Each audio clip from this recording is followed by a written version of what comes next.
Well, hello and welcome to the recordings. I'm sorry, I'm doing recordings. Welcome to the recipient informational webinar for the Digitizing Hidden Special Collections and Archives program. We'd like to begin by congratulating you all once again on being selected as grant recipients for the program, and especially for being leaders of the very first projects funded under the program's Amplifying Unheard Voices call. Yours are a varied and remarkable collection of projects, and we know how much work has gone into them already. We're so excited to see these projects progress over the coming months and years. During today's session, we'll provide a brief orientation to things you may need to know as your work on your grant project begins. We'll be covering the following topics. In part one, we'll talk about CLIR, our own team, and you, the 2021 recipients of Digitizing Hidden Collections, Amplifying Unheard Voices grants. In part two, we'll transition to grant management and talk about grant modifications and reporting requirements, covering how to make changes to your project and how and when to report on activities. In part three, we'll share ways to stay in touch over the course of your project, and we'll talk through any questions you have. As we mentioned, feel free to type your answers into the Q&A box at any point, and we'll get to them during the third portion of the session. We especially want to welcome staff who may not be overseeing these projects, but working on them day to day. It's really important to us that you hear about all of these details too, so that you can understand how your work fits into your organization's grant and into larger cultural heritage preservation efforts at CLIR. So with that, let's get started. We'll start our time together with some introductions. First to this platform and then to CLIR and everyone here. We have a few logistical notes about how you can use Zoom during this session. A live transcript is being generated if you'd like to utilize it. To turn on this feature, click the CC Live Transcript button at the bottom of your Zoom window. Attendees will be muted throughout the presentation. However, you're welcome to use chat for general conversation. If a chat box isn't already displaying on your Zoom screen, you can hover your mouse towards the bottom of the screen and open it manually. In order to send a message to everyone, remember to change the default setting in the drop-down menu from all panelists to all panelists and attendees. We ask that you use the separate Q&A box to ask questions today. You can open Q&A in the same way as the chat box. You can submit questions at any point during the webinar, and we'll save them until the end. At that point, for those of you who would like to stick around for questions and conversation, we'll enable everyone to speak using audio video if you'd like. This changes some of the functionality of Zoom, so we won't do that until the end of the presentation. We'll give you a heads up before we get there. And if you're following along with questions as they come in, you can upvote them if they're similar to your own to let us know that it would be helpful to you to have them answered live. The session recording and transcript will be made available on the recipient resources page of our website, hopefully by the end of the week. Today's webinar is led by the CLIR's grants team, which administers CLIR's active regranting programs, offering support for the entire grant cycle from application to final report. Some of you or all of you may already know us from applicant webinars and email exchanges, but we'll do some quick introductions so that you can put names to faces. And I'll start with myself. I'm Sharon Burney. I'm a program officer on the grants team. And I am here via Florida. Hi, I'm Louisa Quasigra, Managing Director at CLIR, and I'm coming to you from Illinois. Hi, my name is Allison Pope. I'm the Grants and Contracts Manager, and I'm based in Pittsburgh, Pennsylvania. We're also getting assistance today from Krista. Hi, everybody. Krista Williford here. I'm in the chat in the background, and I'll be sharing links that are mentioned in the presentation. I'm based in Philadelphia. And we're also getting assistance from our wonderful office manager, Diane. Hi, I'm Diane Ramirez. Welcome to the webinar. We also want to extend thanks to our colleagues from AI Media who are providing the transcript for today's session. Our small team will provide you support throughout the entire grant cycle, from application to final report. Our work also includes the upcoming Digitizing Hidden Collections Symposium to be held in Baltimore in October, as well as occasional site visits to recipient organizations. So we look forward to meeting some of you in person in the upcoming months and years. And now Allison. Our team would like to center today's conversation by acknowledging that as residents of the United States, we are speaking to you from unceded land of many indigenous peoples. I'd like to respectfully acknowledge and recognize the original and current caretakers of the land, water, and air where I live, the Shwandase, Tula, and Osage peoples and all of their ancestors and descendants. I am grateful to have the opportunity to live and work on their homelands and ask you to join me in acknowledging all Indigenous communities, their elders both past and present, as well as future generations. May this acknowledgement remind us of our shared commitment to beginning the process of working to dismantle the ongoing legacies of settler colonialism. On this slide, we've listed all the organizations participating in awarded grants in this cycle. You are a broadly experienced and talented group, and we know there are many others who are helping you as partners and collaborators too. You will often hear us refer to you as the program's 2021 grant recipients of Amplifying Unheard Voices, AUV Cohort 1. Please feel free to introduce yourself and your role and your favorite TV show at the moment in the chat. Land acknowledgements for the area where you live or work are also most welcome. For those new to CLIR, we'd like to begin with a reminder of our mission. The Council on Library and Information Resources, or CLIR, is an independent nonprofit organization that forges strategies to enhance research, teaching, and learning environments in collaboration with libraries, cultural institutions, and communities of higher learning. So what does all that mean? CLIR takes on a number of roles, including publishing research, convening meetings, and running programs. As an independent nonprofit, we are not part of the federal government. We are also not a private foundation. Our activities are not funded by an endowment, but rather by a combination of grants and sponsorship, which gives us the flexibility to operate our programs a bit differently than government funders or private foundations. The Digitizing Hidden Collections program is a re-granting program, which means the funds for your projects were awarded as part of a grant to CLIR from the Mellon Foundation. CLIR reapplies periodically to Mellon for funds to operate the Hidden Collections program and award new grants, so we can completely empathize with all of the work that you put in to get here. Digitizing Hidden Collections is just one of many programs administered by CLIR and is generously supported by the Andrew W. Mellon Foundation. In 2021, with the foundation's support, the program transitions to a new thematic focus, Amplifying Unheard Voices. There are many metrics by which the program measures its progress, including but absolutely not limited to the numbers of funded projects, awarded funds, and digitization outputs. As we look to increase the program's reach and quality of service, we've engaged an assessment team to walk with us through this year's thematic call for proposals. Many of you will have had contact with this team during the past year, and we really appreciate all that you have shared with them. We look forward to being able to share the report on that project in fall 2022. We encourage you to take advantage of any of our resources that might be of use.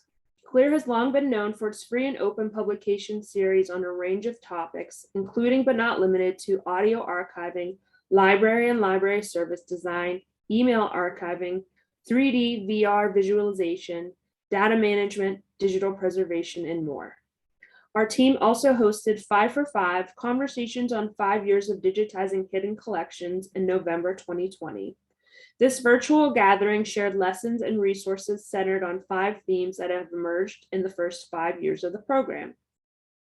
Recordings of that event and community notes are available on our website. We will hold an in-person conference on October 12th through 13th, 2022, which will take place in conjunction with the DLF Forum. Information on the Digitizing Hidden Collections Symposium is available on our website.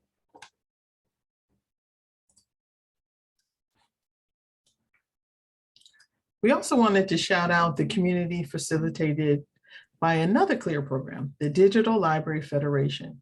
There are more than 10 amazing working groups coordinated by DLF, where practitioners meet regularly on a variety of digital library topics.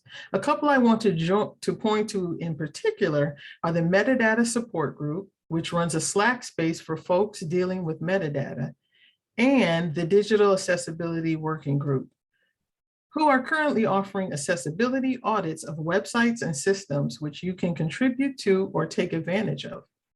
DLF's working groups are open to everyone and meet regularly.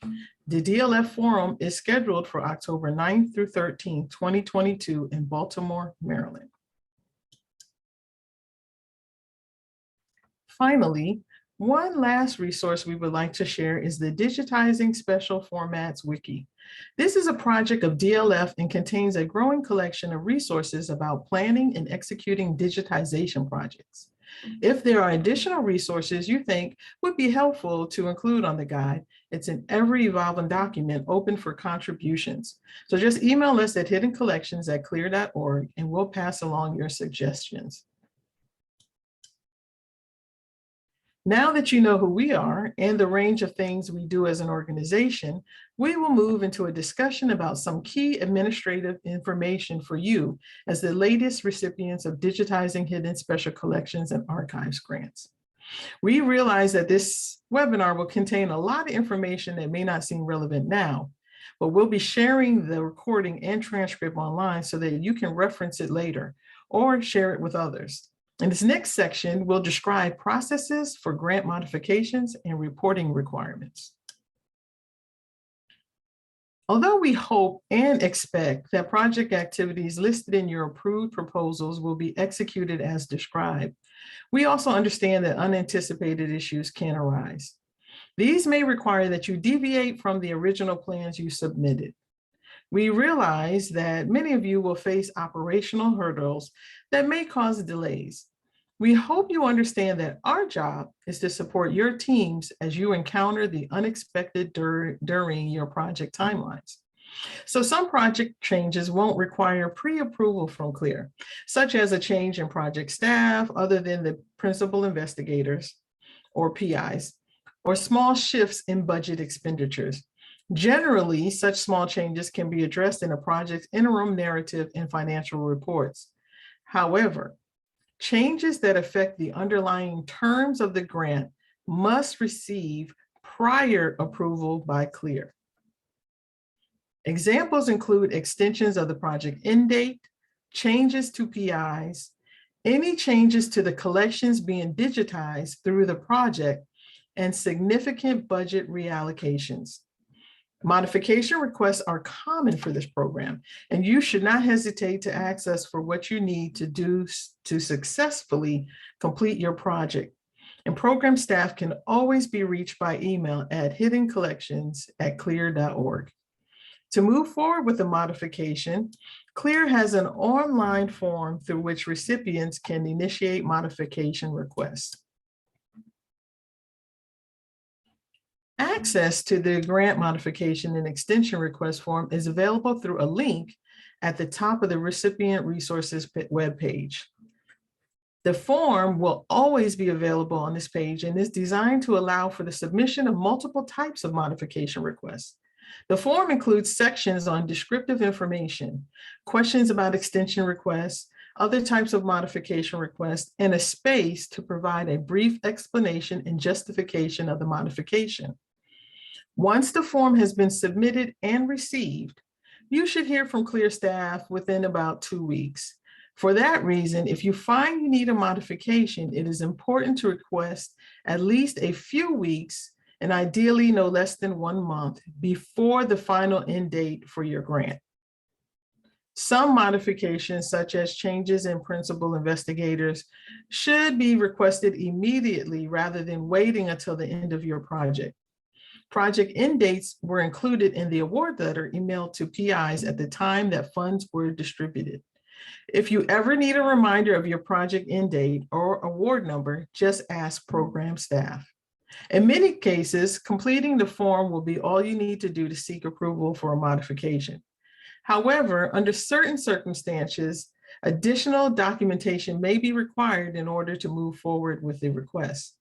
The guidelines for modification requests vary slightly between CLIR's different grant programs, so be sure to check the recipient resources pages for the most up-to-date information. And if you have any questions about the process, CLIR staff is always available via email through our program email address, hiddencollections@clir.org.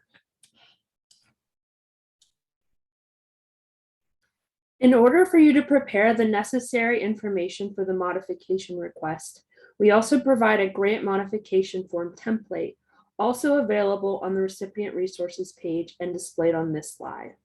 The online form does involve some question logic, so you may not be required to answer all of the questions on the template, depending on how you answer others. A link is provided at the top of the document that allows you to create a personal copy of the template that you can share with anyone you're collaborating with. All modification requests should be submitted through the online form, so you will need to copy and paste your prepared responses into that space. Now we'll go into more detail about the different types of modification requests. No cost extensions, also known as NCEs, are exactly what they sound like: a request to push back the project end date and final report without requesting additional funding. These may be requested in the case of unforeseen project delays, which may include prolonged personnel searches, staff turnover, delays when working with a vendor partner, illnesses, or delays caused by institutional infrastructure issues.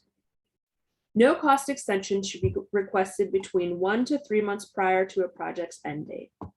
The reason we ask you to wait until these final months is that only one no-cost extension can be granted per project, and we have found that requests made closer to the end date provide more accurate estimates of the amount of extra time that's actually needed.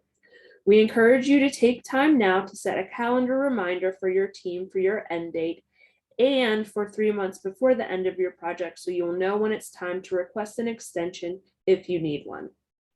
You may also want to set similar reminders for your annual interim and final reporting deadlines. Keep in mind that your end date and your final reporting deadlines are two different dates. The end date is the point at which all work on your project must be completed and all grant funds expended. You cannot spend grant funds after your end date without first being granted an extension. Your final reporting deadline is set later so that you have time to reflect upon your work and complete final accounting for your grant. It's important to note that extensions cannot be granted for projects whose end dates have already passed. We really cannot emphasize enough the importance of paying attention to your end date. The project end date typically comes 3 months before your final report deadline. Some people have been confused about this in the past. We recommend standard project extension lengths of either 12 or 6 months. On the request form, you are also able to enter a custom date, but we may choose to make an alternative recommendation. In most cases, the modification form is often sufficient for staff to evaluate extension requests, but we may follow up to ask for additional information or documentation, such as a revised project plan, collections list, or project budget. If one of the principal investigators, also known as PIs, changes during the grantee must inform CLIR immediately by completing the grant modification form. All of CLIR's grant management tasks, including setting up our grant management system to accept your reports, require current contact details for all principal investigators. So it is important we know when a principal investigator departs your organization and that their responsibilities have been transferred to someone else. In order to complete a change of PI, you will also be required to supply via email a letter on institutional letterhead from the head of your organization or department. The letter doesn't need to be long, which should include the name and title of the new PI as well as the date the change will become effective. A CV for the new PI will also be required for our files. On occasion, grantees find it necessary to spend grant funds in a manner other than originally proposed in their application. Reallocations of grant funds are allowable, but these changes must be carefully reviewed and approved by CLIR staff prior to the reallocated funds being spent. To initiate this process, complete the grant modification form. Any proposed use of reallocated funds should be aligned with the original goals and scope of the project and within the current guidelines and limits for allowable and disallowed costs for the Hidden Collections Program. As a rule of thumb, for smaller hidden collections projects, defined as under $200,000, CLIR generally doesn't require notification for reallocations that amount to less than 5% of a project's total budget. Larger projects, those over $200,000, and all projects really should contact CLIR about any reallocations that are over $10,000. When in doubt, just ask us or go ahead and complete the grant modification form. When completing the grant modification form, you'll be asked to provide the amount of funds remaining in the grant, how much, if any, of the original funds will remain at the close of the project, and a brief description of how the funds will be spent. CLIR program staff may request additional information, such as a revised project budget, to complete review of the request. All of this information can be found on the recipient resources page. Should we update any of our grant modification procedures, we'll post the most up-to-date information there for your reference. Do be sure to share this webpage with all staff who may be involved in the management of your project. CLIR program staff are available to answer any of your questions related to modifications, so don't hesitate to reach out via our program email account. As we mentioned, modifications are not uncommon with this program, and we always seek to find ways to make your project successful. For more complicated grant modification requests, you may find it helpful to set up a conversation with a program officer prior to submitting your request. We'll be happy to talk through any possible changes.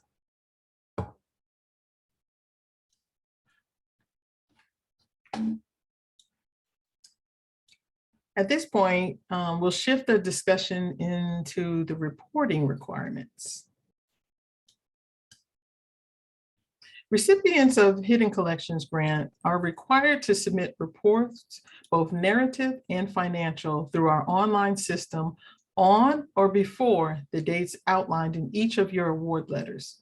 If you don't have access to a copy of your letter and need to know your designated report dates or any other information related to your report, do let us know.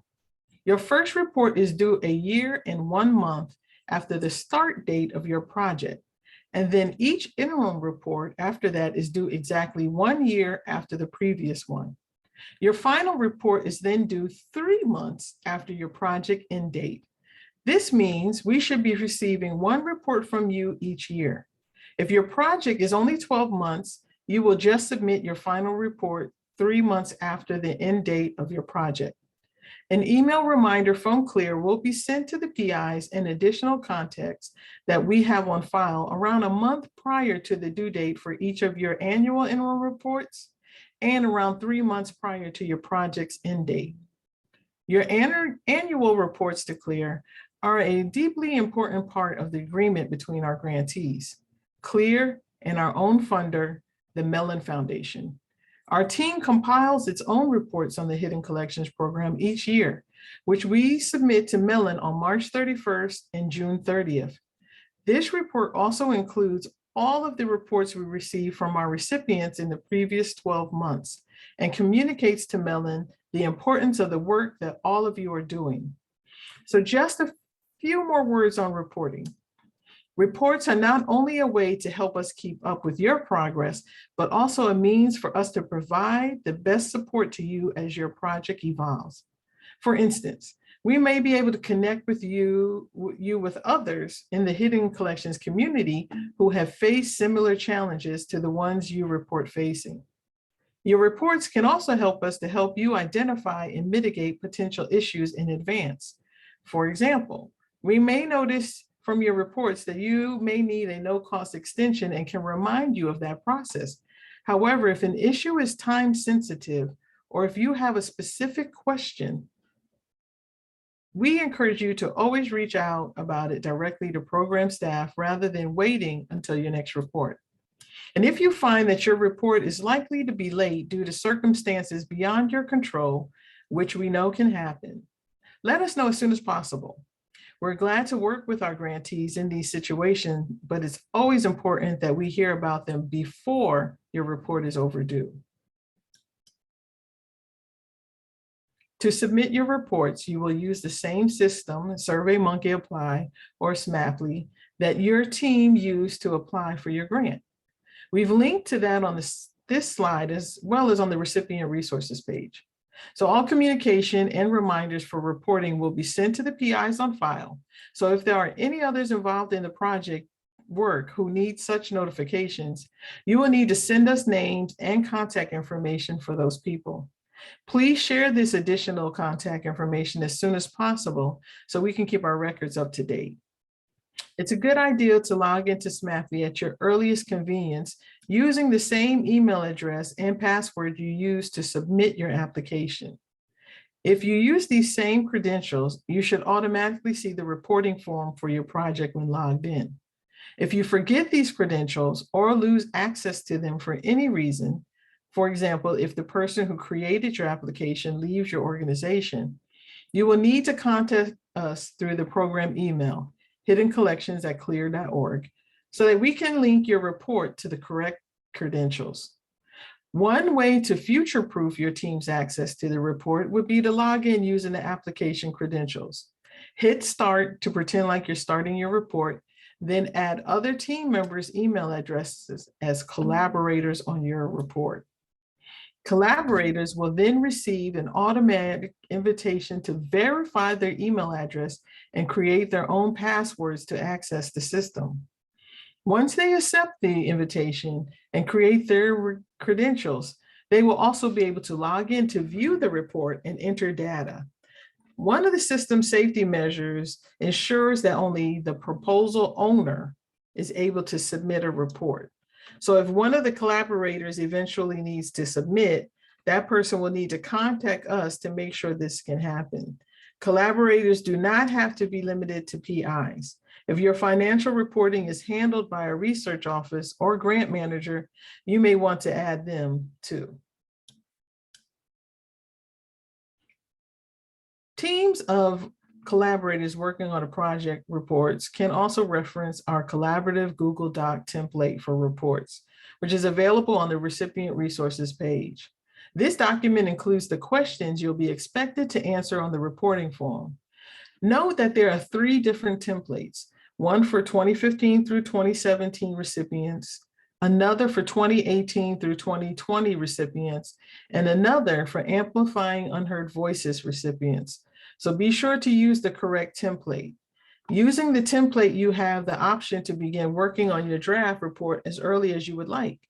So for now, we'll just briefly cover the components of the report so that you are prepared with the relevant information you need when the time comes. The report form is organized into 4 to 5 sections: general information, narrative assessment, quantitative assessment, financial assessment, and then final project assessment, which is the final reports only. When writing your report, the first place to start is the final proposal you submitted to CLIR during the application process. All sections of the report should demonstrate the project's consistency with these original ideas. Of course, some variations are to be expected as the project adapts to real-life scenarios and new opportunities. Small differences between the planned approach and the actual project work can be explained in the narrative report. However, as mentioned earlier, grantees will need to request grant modifications for more substantive or changes, particularly those regarding the budget, the timeline, or deliverables. Overall, it is important to demonstrate to CLIR and the Mellon Foundation that the scope and goals of the project continue to reflect the proposal selected for funding by CLIR's independent review panel. A beginning note that while the grants team has taken steps to simplify the reporting for this incoming cohort, if you are working through the report and need to take a break within the system, just scroll to the bottom of whichever page you are on within the report form, and you will find the option to save and continue editing. With Sharon's overview in mind, we're now going to do a quick walkthrough of the information you will be asked to include in your reports to CLIR. The first section of our report covers general information about the project. The grant reference number, which is provided in your award letter, but you may not know it, it will match the last 3 numbers of your SMAPLY application number. The project title, the institution/organization, the PIs, and contact information of person submitting the report. You will enter names and email addresses for current project PIs. Changing PIs will require a formal grant modification submission. If you have made any modifications or personnel changes, you'll want to mention this in the progress and impact question, which is under the narrative assessment. The first 3 elements under general information, grant reference number, project title, and institution/organization, will be pre-populated from your final application and cannot be edited. If you encounter any errors in that information, contact us at hiddencollections@clir.org to have it corrected. There will be additional sections of the report that are pre-populated from your final application, which we'll touch on shortly. These sections are also indicated in the aforementioned Google Docs reporting template with a black asterisk. So if you're working collaboratively in that document ahead of time, please remember that these will be areas that you will not need to fill out.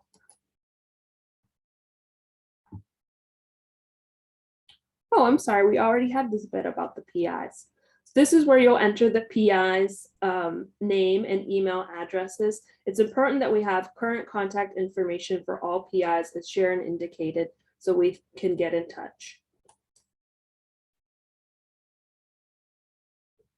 Following the general information section is the narrative assessment. The narrative assessment provides space for the project team to summarize your progress toward the project goals and objectives during the reporting period, emphasizing how this progress has been exemplified and exemplifies the core values of the Amplifying Unheard Voices program: public knowledge, broad representation, authentic partnerships, sustainable infrastructures, and community-centered access.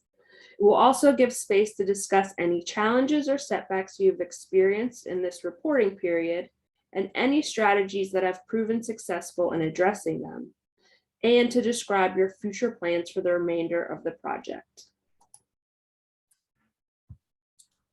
All questions in the assessment section have space for text-based responses and are word limited. The word limit is indicated in the report form above the text box. You may find it easier to draft your responses elsewhere, such as in the Google Doc template, and paste them here rather than drafting and editing in the report space. The system will generate an error when you try to save and move forward if you enter more words than are allowed in the form.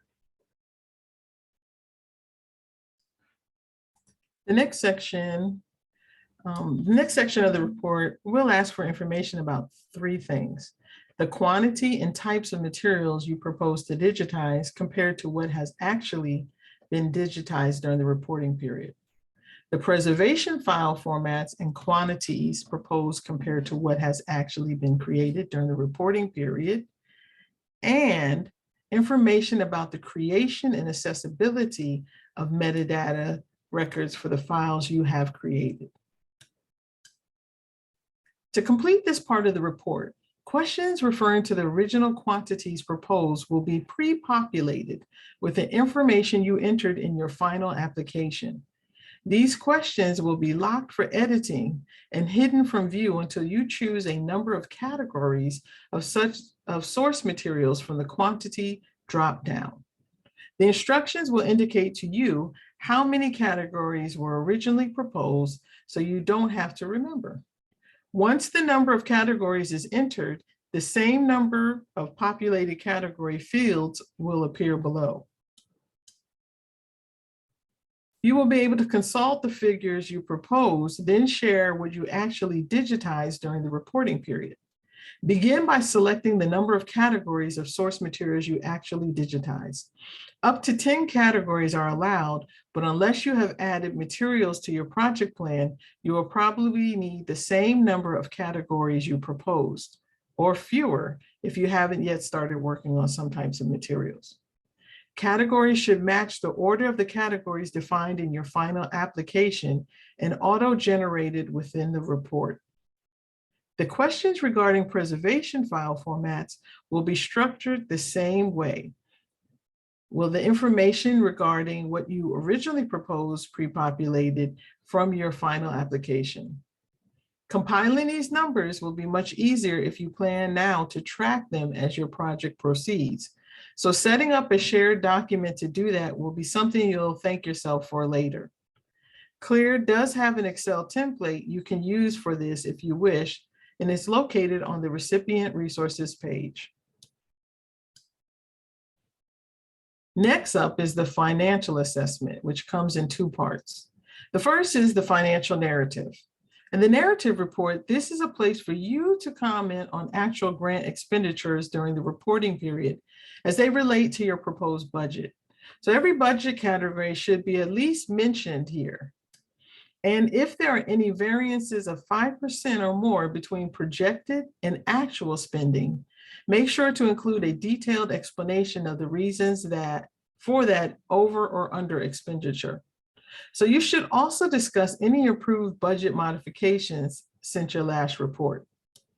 The second part is the financial report, which is an upload using the same budget and financial report spreadsheet that you submitted with your proposal. The only difference is that you will have both the budgeted and actual fields filled in this time for the current reporting period, instead of just a budgeted column. A budget template specific to your project was sent as an attachment with your award letter email, as well as with your report reminder email, and this is the file you should edit and submit. Now, if you have any budget reallocations or no-cost extensions approved in the course of your project, we will provide you with an updated financial report form to use that reflects the approved changes. This screenshot of the financial report budget detail template is just a reminder of what this looks like. If you ever lose track of this file, email us and our team can provide you with a replacement. Note the field for investment income on this sheet. All CLIR grantees are expected to keep grant funds in a secure interest-bearing account and to report on interest income here. Interest earned on grant funds may be used to support direct costs for your project, so you should be prepared to indicate how much interest has been earned each period and how that interest has been spent. The template is cumulative and will be built upon over the course of the project. Grantees are expected to update this spreadsheet with the actual spending for the period in question, which may vary from the amount budgeted. As Sharon stated, variance of more than 5% in any category must be explained in the financial narrative and may require modification requests to be submitted. When it comes time to submit your final report, as opposed to your interim reports, you will include a final project assessment, which has 4 required components. The final project narrative, which will be an overall assessment of your project, including the most significant outcomes, challenges, and lessons learned. The final financial narrative and report, which will show all actual expenses, interest earned, and indicate and explain any remaining award funds. These will have to be returned to CLIR as directed by CLIR's returned funds policy. URLs or other instructions to access the digitized collections and metadata in any catalogs, repositories, or services you've used. And finally, a project manifest, which is a spreadsheet containing a sampling of URLs linking to actual digital files created through your project. The project manifest spreadsheet will include the names and locations of a representative sampling of the digital files, normally the access copies, as well as notations about any checksums and restrictions for those files. We're requiring this because we are using an automated tool, kind of like a web crawler, that allows us to conduct periodic checks that the online files created through CLIR's digitization regranting programs remain, in fact, online. Note that CLIR's template for this has multiple tabs, including one with instructions, so be sure to read through all of them. Taking a look at this template now and building completion of this document into your workflow will help save you time later. For those of you who work with vendors, often your digitization vendor will return a spreadsheet to you that will be very similar to what you need to submit here, and you should be able to adapt the vendor spreadsheet for this template. If you work out your file naming conventions at the start of your project and ensure your vendor names your files exactly according to your needs, most of your work for this requirement will be done. If you leave it until the end, it might take some scrambling to pull it together. So we do strongly recommend coming up with a strategy for compiling this data during the course of project work. Of all of the pieces of the final report, this document is what allows us to verify that you have created all the deliverables agreed upon when you accepted the grant. This evidence is critical to our own reporting to the Mellon Foundation, so we really appreciate your help in making this possible for us. Once all report tasks are completed in Smathly for either the interim or final report, there is a last step necessary in order to submit your report to CLIR.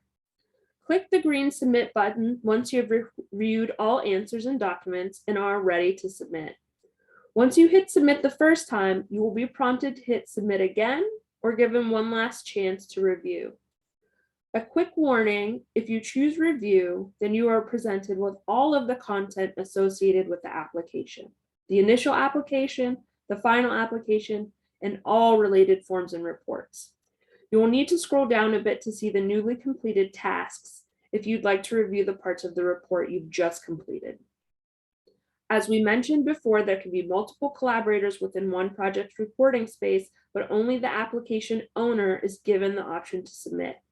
If you have completed the report and need to submit it to CLIR but do not see the option to submit, that indicates that you are not the application owner. Contact us to complete submission for you in instances where the application owner is not available to do so, or if the project team is unsure who owns the application.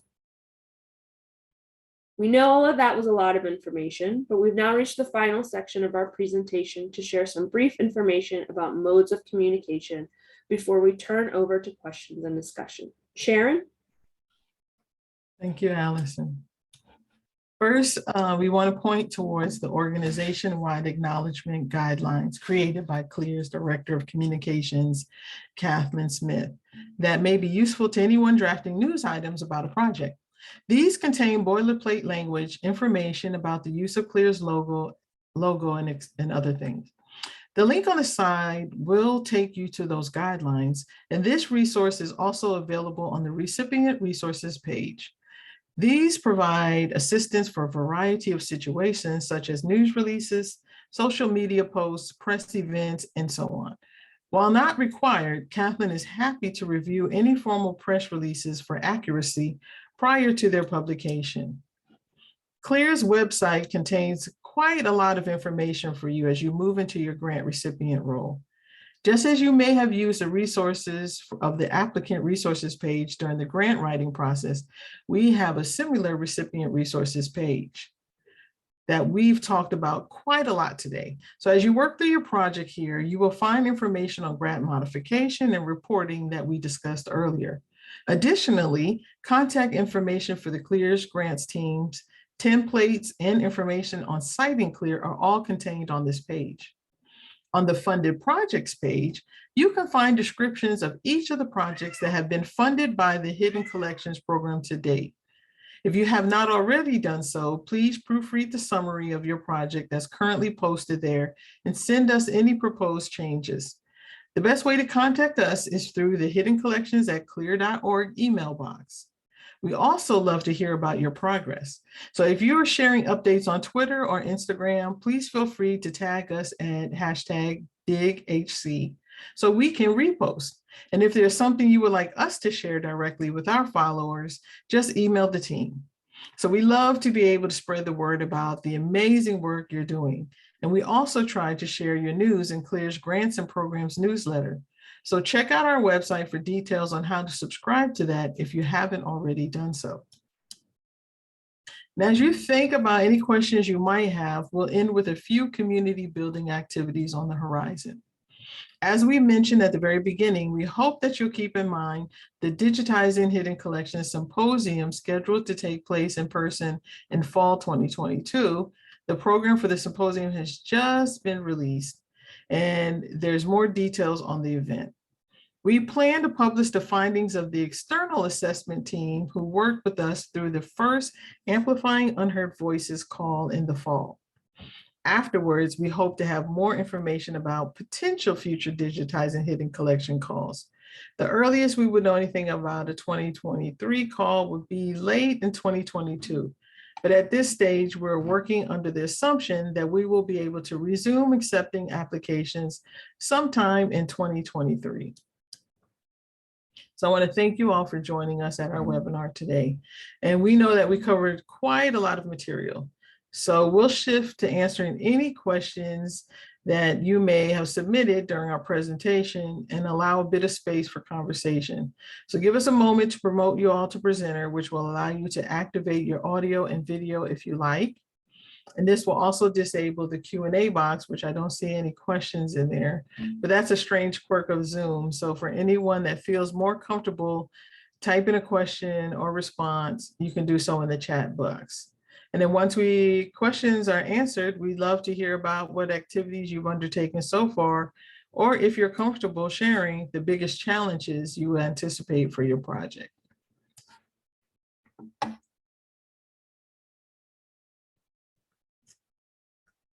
Any questions?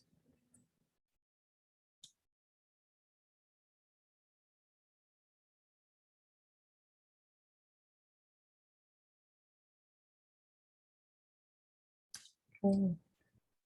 I don't see any questions, but if there are any questions that you think of that come to your mind, please don't hesitate to give us an email at hiddencollections@clir.org. And thank you all for attending and have a wonderful week. We might want to wait just a second, Sharon, just to be sure, because it does take a moment for people to accept the invitation. Okay. Panelists. So let's sit tight for a second.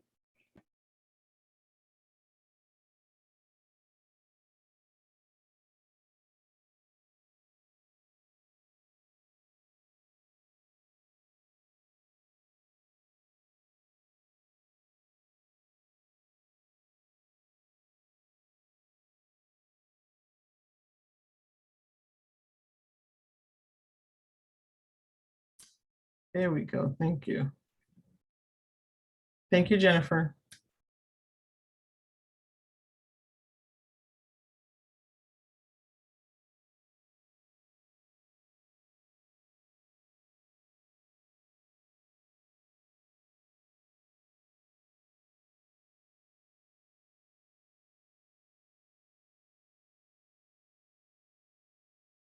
You're right, Margaret, it is a lot. Quite a lot of information. Check out the recipient resources page. It is chock full of information. And then always welcome to send us an email. We're so excited about these projects. They're so varied, and I can't wait to see what you guys create.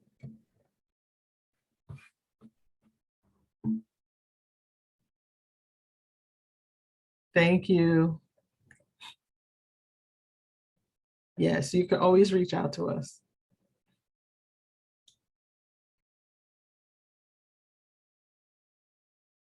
Yeah, the site visits usually don't occur till typically after you guys have finished your projects. And that entails one or two of the program officers coming to your site to look at the collections you created and to show us around.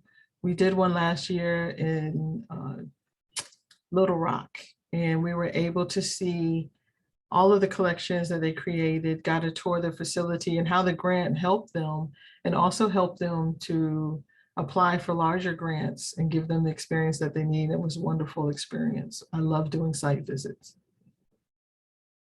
And then I guess we're all collection freaks, right? Or we wouldn't be here.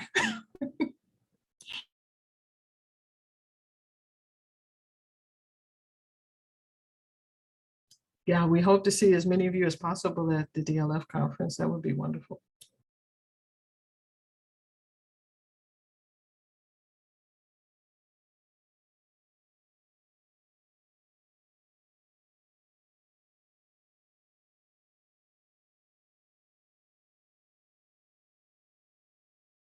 Any other questions?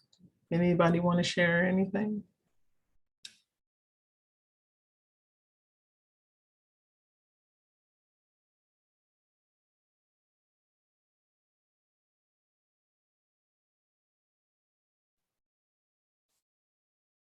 Okay, Sharon, I think everybody's had a chance to share, so I'm going to stop the recording now and you can wrap it up. Thank you, Krista. Thank you again, everybody.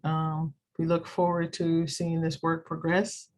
And if you have any questions, send us an email at hiddencollections@clir.org, and have a wonderful rest of your week and great start to your projects. Thank you.